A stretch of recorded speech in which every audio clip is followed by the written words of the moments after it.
Bonjour à tous et bienvenue sur ma chaîne Vali, raconte-moi une histoire.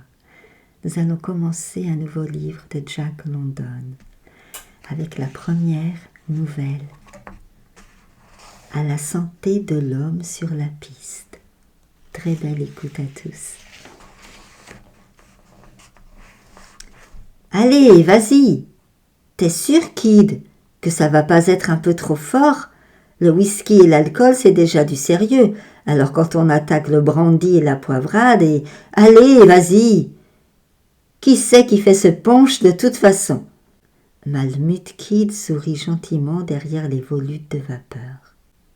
Quand t'auras été aussi longtemps que moi dans ce pays, fiston, et que tu te seras nourri de traces de lièvre et de ventre de saumon, tu sauras qu'il y a un seul Noël par an. Et Noël sans punch, c'est comme creuser jusqu'à la roche sans trouver de filon. Oui, vas-y, ajoute ça, ce sera fameux, approuva Big Jim Belden, qui était descendu de sa concession de Mazimet pour passer Noël et qui, comme tout le monde le savait, n'avait rien mangé d'autre les 2 derniers mois que de la viande d'orignal. Tu te souviens de cet alcool qu'on faisait sur la Tanana, hein? Pour sûr? Ah, les gars auriez dû voir toute cette troupe saoule comme une bourrique, et tout ça à cause de sucre et de levain joliment fermenté. C'était avant que t'arrives, ajouta Malmut Kid en se tournant vers Stanley Prince, un jeune ingénieur des mines qui était là depuis 2 ans. Pas de femme blanche dans le pays à cette époque, et Mason qui voulait se marier. Le père de Ruth était le chef des Tanana, et il n'était pas d'accord, comme le reste de la tribu. Un peu raide. J'avais utilisé ma dernière livre de sucre. J'ai jamais fait mieux de ma vie dans le genre. Vous auriez dû voir la poursuite sur la rivière et le long du portage.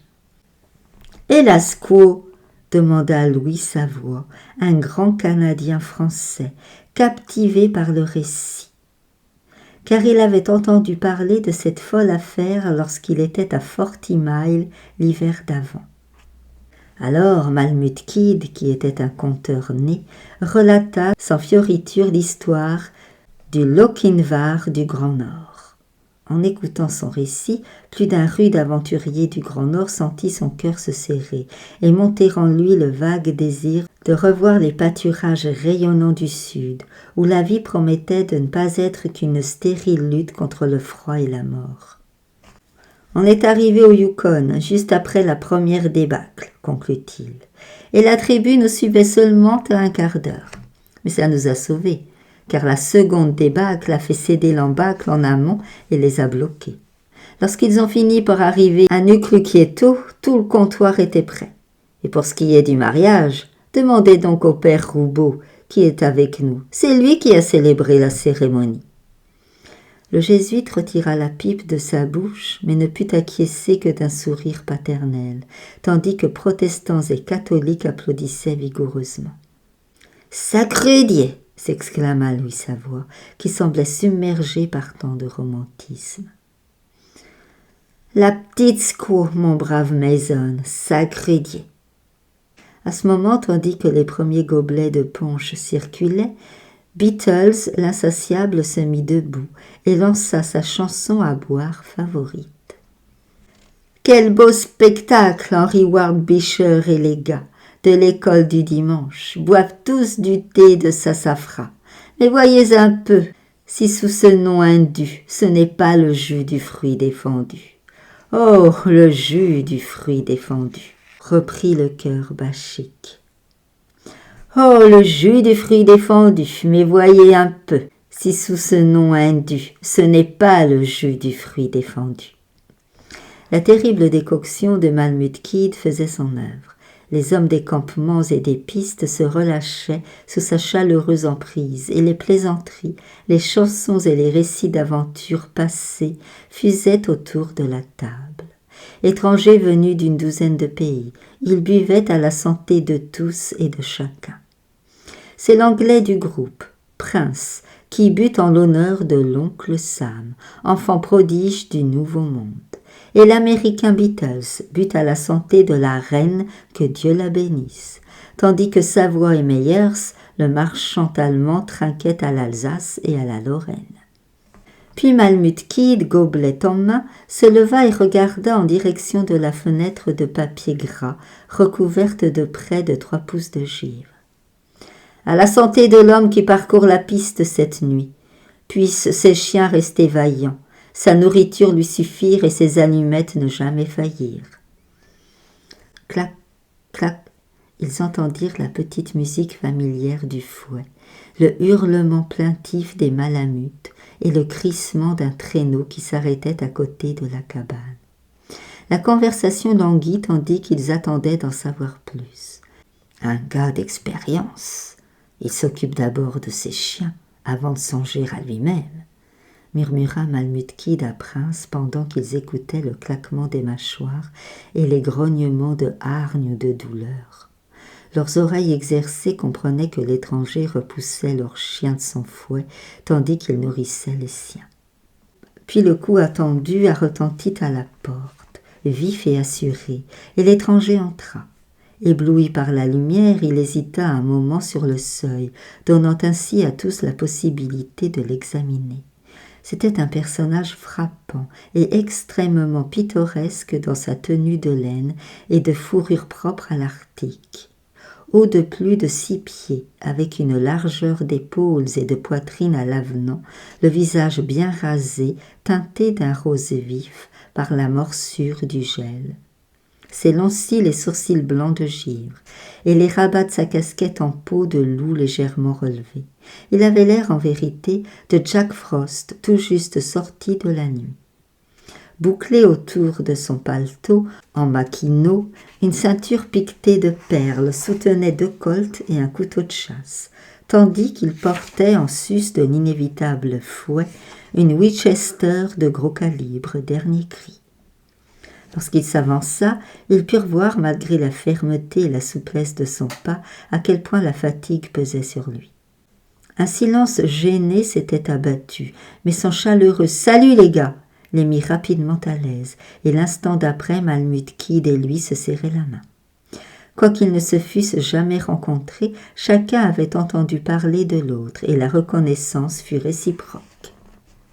Quelques mots de présentation et un gobelet de punch lui furent offerts d'office avant qu'il eût pu expliquer le but de sa course.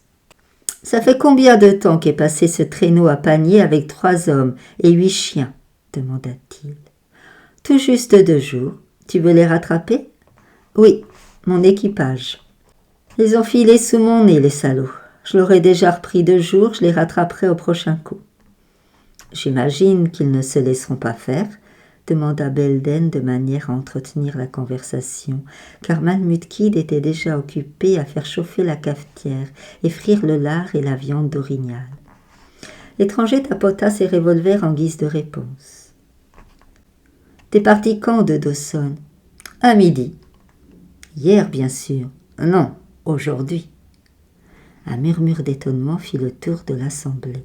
Il y avait de quoi, car il était juste minuit, et 75 000 de pistes rudimentaires sur la rivière en 12 heures, ce n'était pas de la rigolade. La conversation quitta vite le registre personnel, toutefois, pour revenir au lointain chemin de l'enfance. Tandis que l'étranger mangeait sa rude nourriture, Malmut Kid examina attentivement son visage. Il ne fut pas long à conclure que celui-ci exprimait la justice, l'honnêteté et la franchise, et qu'il l'aimait bien. Malgré sa jeunesse, les rides s'étaient creusées sous l'effet du labeur et des privations. Chaleureux dans la conversation et doux quand il se taisait, ses yeux bleus avaient en eux cet éclat tranchant qui se révèle dans l'action et particulièrement dans l'adversité. La lourde mâchoire et le menton carré manifestaient son inébranlable ténacité et son caractère indomptable. Mais si les attributs du lion étaient patents, une certaine délicatesse et un soupçon de féminité témoignaient aussi de sa nature sensible. « Alors, voilà comment moi et ma vieille on s'est retrouvés en ménage », reprit Belden pour conclure le récit passionnant de la cour qu'il avait faite à la fille. « On est là, pas, qu'elle dit. Maudit que vous êtes, qui lui répond. Et puis à moi, Jim, tu vas me retirer ces jolies fringues et je veux qu'une bonne partie de ces 40 acres soit labourée avant le dîner. » Puis il se tourne vers elle et lui dit « Et toi, sale, tu te mets à cette vaisselle dardard !» Alors il fait comme un reniflement, il l'embrasse. Et j'étais tellement heureux. Mais il me voit, il gueule. « Toi, Jim !» Et vous imaginez si j'ai filé jusqu'à la grange. « Il y a des gamins qui attendent ton retour aux États-Unis ?» demanda l'étranger. « Non, ça l'est morte avant qu'il y en ait qui arrivent. C'est pour ça que je suis ici. » Belden se mit distraitement à allumer sa pipe qui ne s'était pas éteinte, et puis il se ressaisit avec « Et toi, l'étranger, t'es marié ?» En guise de réponse, celui-ci ouvrit sa montre, la fit glisser le long du cordon qui lui servait de chaîne et la passa à la ronde.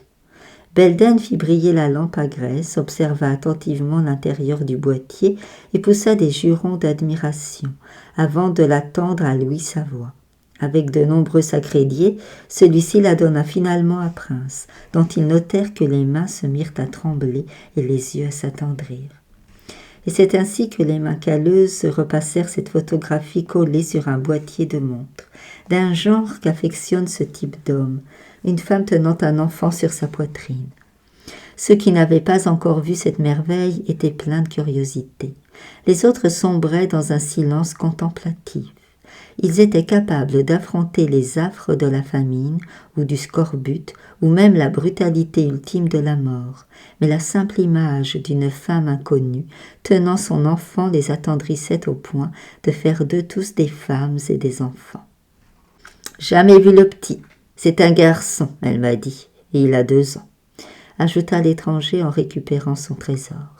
Un long moment, son regard se fixa sur celui-ci, puis il referma le boîtier en un claquement et se détourna, mais pas assez vite pour cacher les larmes qui lui venaient aux yeux.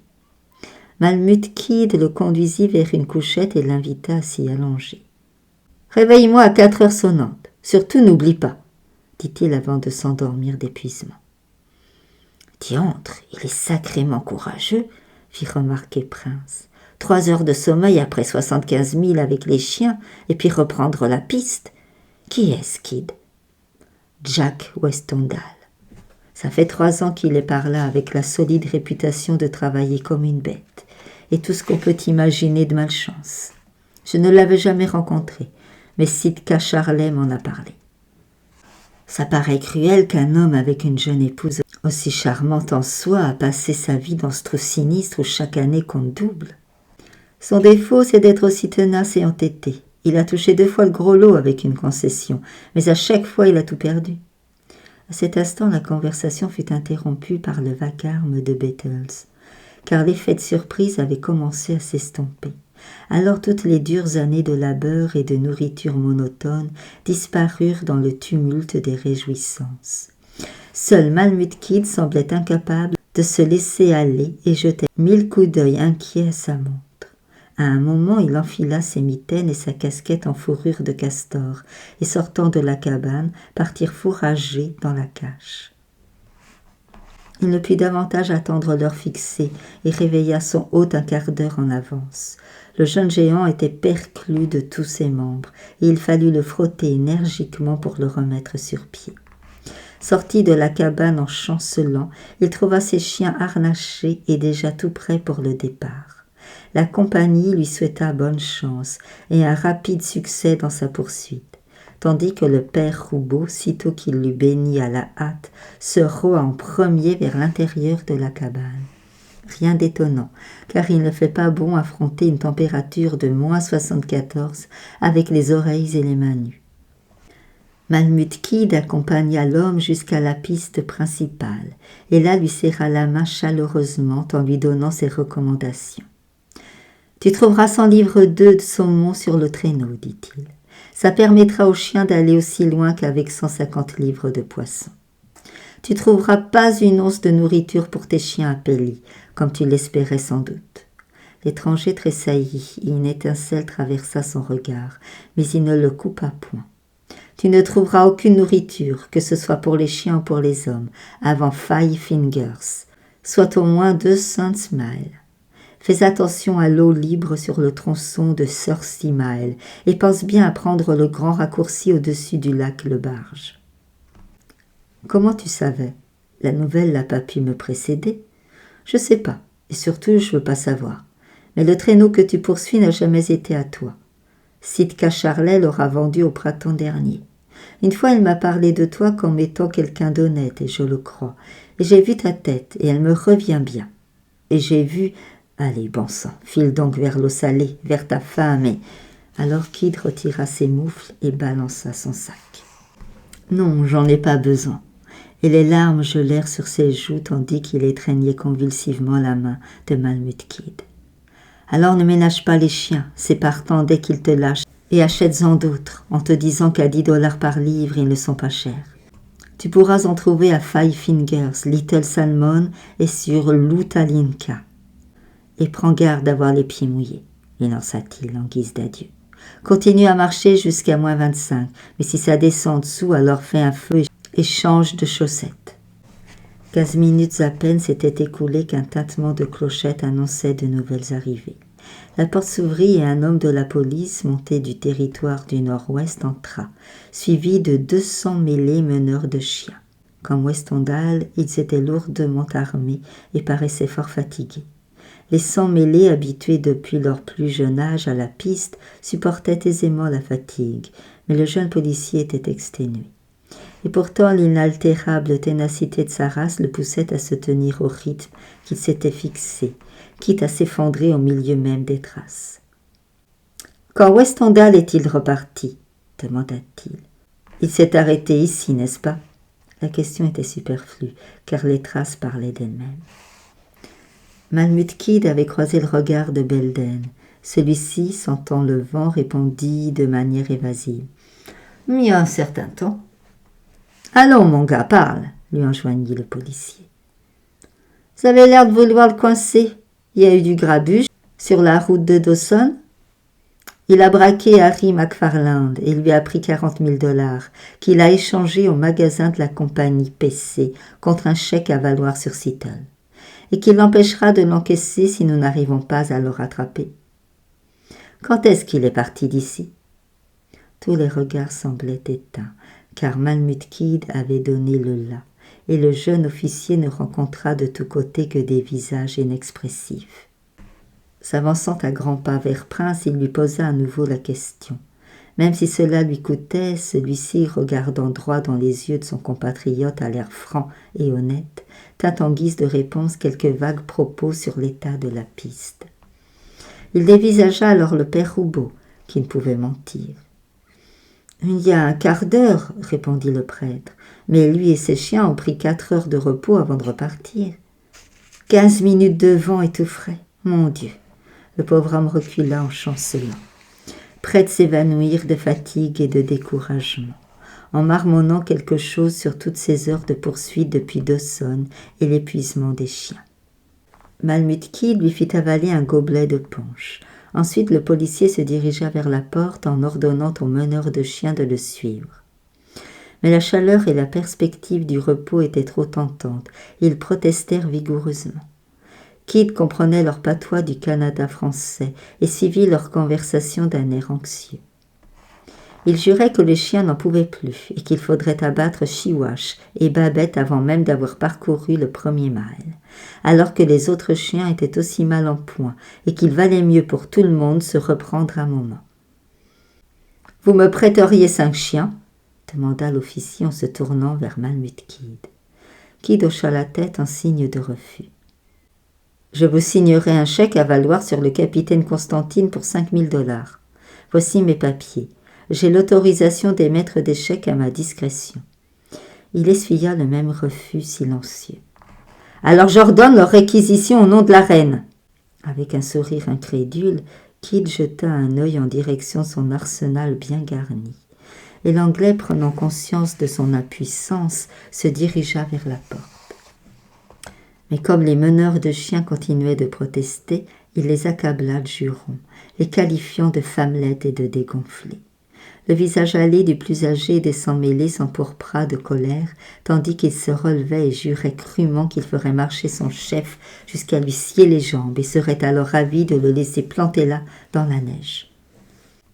Le jeune officier, en un geste requérant toute la force de sa volonté, marcha sans faiblir jusqu'à la porte, faisant montre d'une fraîcheur physique qu'il ne possédait pas. Tous le savaient et appréciaient son orgueilleux effort. Il faut dire qu'il ne pouvait dissimuler les grimaces de douleur qui traversaient son visage. Les chiens couverts de givre étaient blottis dans la neige et il fut presque impossible de les remettre debout. Les pauvres bêtes gémirent sous le fouet cinglant, car leur meneur était furieux et cruel. Et c'est seulement lorsque Babette, la chienne de tête, eut été dételée que l'équipage put se mettre en route. « C'est un fieffé coquin et un menteur, sacredié, un sale type, un voleur, pire qu'un Indien !» Les gars manifestaient haut et fort leur colère, d'abord face à la manière dont Westendhal les avait bernés, et ensuite parce que celui-ci avait méprisé l'éthique du Grand Nord, où l'honnêteté primait tout. Et dire qu'on a donné un coup de main ce vaurien alors qu'on savait ce qu'il avait fait. Tous tournaient un regard accusateur vers Malmut Kid, qui se releva du coin où il avait confortablement installé Babette, et commença par vider en silence la jatte de punch pour servir une dernière tournée. La nuit est glaciale, les gars, bigrement glaciale, lança-t-il étrangement pour débuter son plaidoyer. Vous avez tous fait de la piste et vous savez ce que ça veut dire. On ne bat pas un chien qui est à terre. Vous n'avez entendu qu'une cloche. Jamais personne de plus respectable que Jack Westendhal n'a mangé dans notre gamelle ou partagé notre couverture. L'automne dernier, il a donné tout son pactole. 40 000 $ à Joe Castrel pour investir dans une concession sur Dominion Creek. Il serait millionnaire à cette heure. Mais alors qu'il était resté à Circle City pour s'occuper de son associé atteint du scorbut, que fait Castrel? Il va chez McFarland et perd toute la somme au jeu. On l'a retrouvé mort dans la neige le lendemain. Et le pauvre Jack, qui prévoyait d'aller retrouver cet hiver sa femme et le petit garçon qu'il n'avait jamais vu. Vous remarquerez qu'il a pris exactement ce que son associé a perdu, 40 000. Bon, le voilà parti, et qu'est-ce que vous comptez faire?